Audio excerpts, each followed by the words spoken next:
আমার ক্লাসে সবাইকে স্বাগত। আশা করি সকলে খুব ভালো আছো। তাহলে চলো আমরা ক্লাস শুরু করি।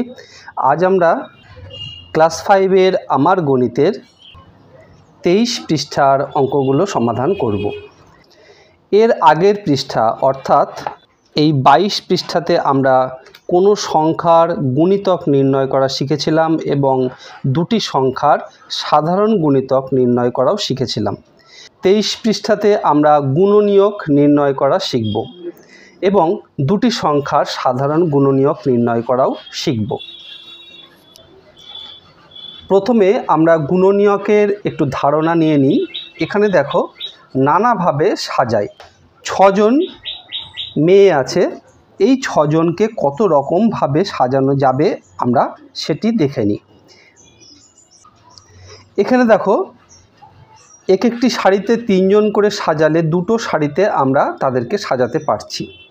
এক একটি শাড়িতে যদি আমরা 2 জন করে সাজাই তাহলে 3টি শাড়ি হচ্ছে।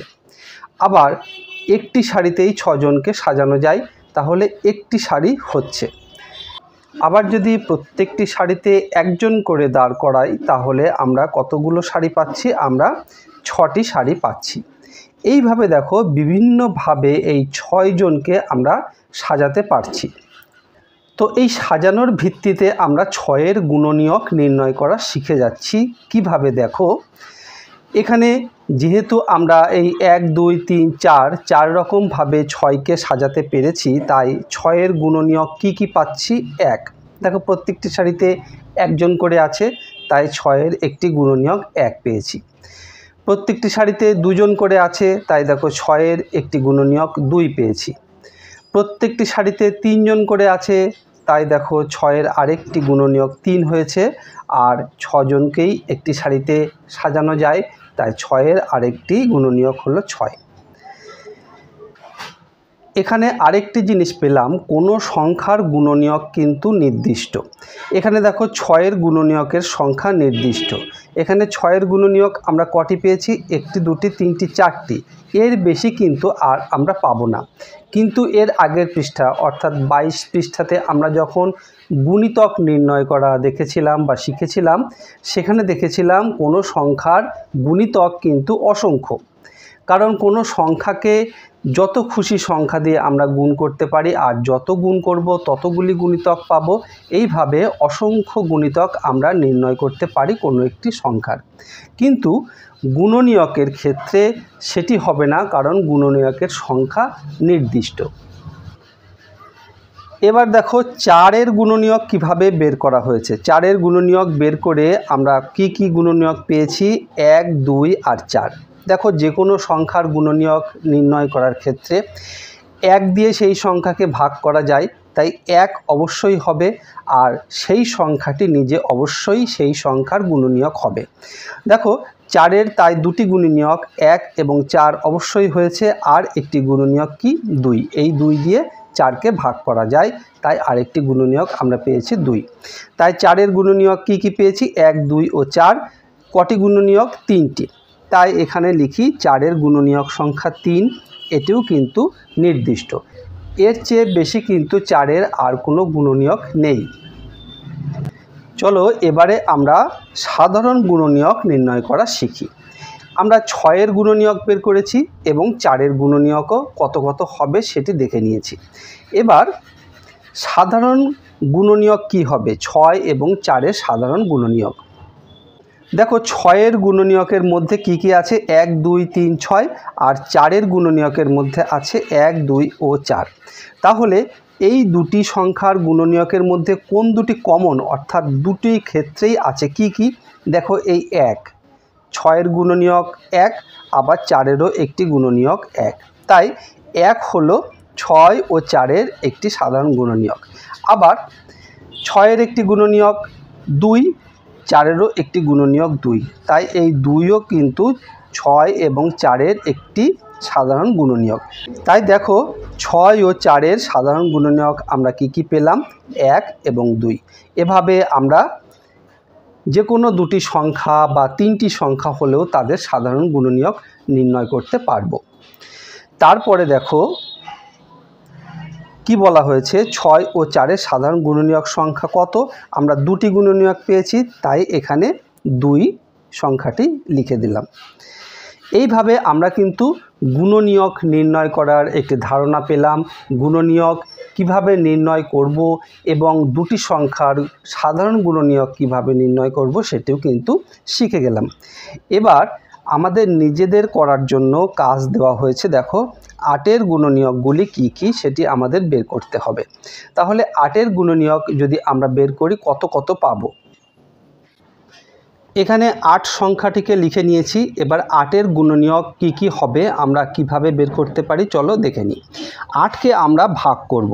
দেখো যে কোনো সংখ্যার দুটি গুণনীয়ক তো আমরা পাবই, সেই সংখ্যাটি এবং 1 দিয়ে 8কে ভাগ করতে পারি, আবার 8 দিয়েও 1কে ভাগ করতে পারি। তাই 1 এবং 8 হলো 8-এর দুটি গুণনীয়ক।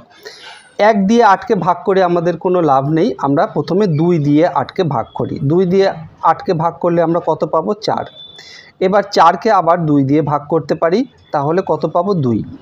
এইভাবে আমরা প্রথমে উৎপাদকে ভেঙে নিলাম 8কে। এইবার 8-এর গুণনীয়কগুলো আমরা কি কি পাবো। ধরো 1 তো হবেই 8-এর একটি গুণনীয়ক, কারণ 1 দিয়ে 8কে ভাগ করা যায়, আর 8 দিয়েও 8কে ভাগ করা যায়, এই দুটি হলোই। এবার বাকি কি কি থাকলো দেখো 2 দিয়ে 8কে ভাগ করা যায়, তাই 2 হলো 8-এর আরেকটি গুণনীয়ক। আর কি দিয়ে ভাগ করা যায় দেখো 2 গুণ 2 অর্থাৎ কত? 4 দিয়েও কিন্তু 8কে ভাগ করা যায়। আর কোনো সংখ্যা কি এইগুলো দিয়ে তৈরি করা যাচ্ছে যেটি দিয়ে 8কে ভাগ করা যায় না? দেখো 1, 8, 2, 4 এই 4টি ছাড়া আর কোনো সংখ্যা আমরা পাচ্ছি না যেটি দিয়ে 8কে ভাগ করা যায়। তাহলে 8-এর গুণনীয়ক আমরা এই 4টি পেলাম, কিন্তু এগুলি একটু অগোছালো অবস্থায় আছে, তাই আমরা এটিকে একটু গুছিয়ে লিখি। গুছিয়ে লিখলে আমরা কিভাবে লিখব? 1, তারপরে 2, তারপরে 4, তারপরে 8। এইভাবে আমরা 8-এর গুণনীয়ক পেলাম 1, 2, 4, 8 4টি গুণনীয়ক। তাহলে সেই সংখ্যাগুলি আমরা এখানে পরপর লিখে দিই 1, 2, 4, 8। এবার 7-এর গুণনীয়কগুলি কি কি? এটি খুব সহজ, কারণ 7-এর গুণনীয়ক হবে 1 এবং 7, কারণ 7 হলো একটি মৌলিক সংখ্যা। যে কোনো মৌলিক সংখ্যার শুধুমাত্র দুটি গুণনীয়ক থাকবে, 1 এবং সেই সংখ্যা, আর কোনো গুণনীয়ক কিন্তু থাকবে না। এবার 9-এর গুণনীয়কগুলি কি কি? আমরা যেভাবে 8-এর গুণনীয়ক বের করলাম সেইভাবে যদি আমরা 9-এর গুণনীয়ক বের করি, তাহলে আমরা দেখতে পাবো 9-এর গুণনীয়ক 1, 3 এবং 9, এই 3টি হবে 9-এর গুণনীয়ক। তারপর দেখো 4 দাগে 8 ও 6-এর সাধারণ গুণনীয়কগুলো কি কি? আমরা 8-এর গুণনীয়ক বের করে নিয়েছি এবং 6-এর গুণনীয়ক আমরা আগেই এখান থেকে পেয়ে গেছি। এখানে দেখো 6-এর গুণনীয়কগুলো আমরা এখানে পেয়েছি। তাহলে 8 ও 6-এর সাধারণ গুণনীয়ক কি কি পাবো? দেখো 1, এই 1 এবং 6-এর ক্ষেত্রেও আমরা দেখেছি 1 একটি গুণনীয়ক। তাহলে আমরা এখানে লিখি 1 একটি সাধারণ গুণনীয়ক 8 ও 6-এর। তারপর দেখো 2, 8-এর একটি গুণনীয়ক 2, আবার 6-এরও একটি গুণনীয়ক 2। তাহলে 8 এবং 6-এর আরেকটি সাধারণ গুণনীয়ক আমরা পেলাম 2। এছাড়া আর কোনো সাধারণ গুণনীয়ক কিন্তু 8 এবং 6-এর ভিতরে নেই।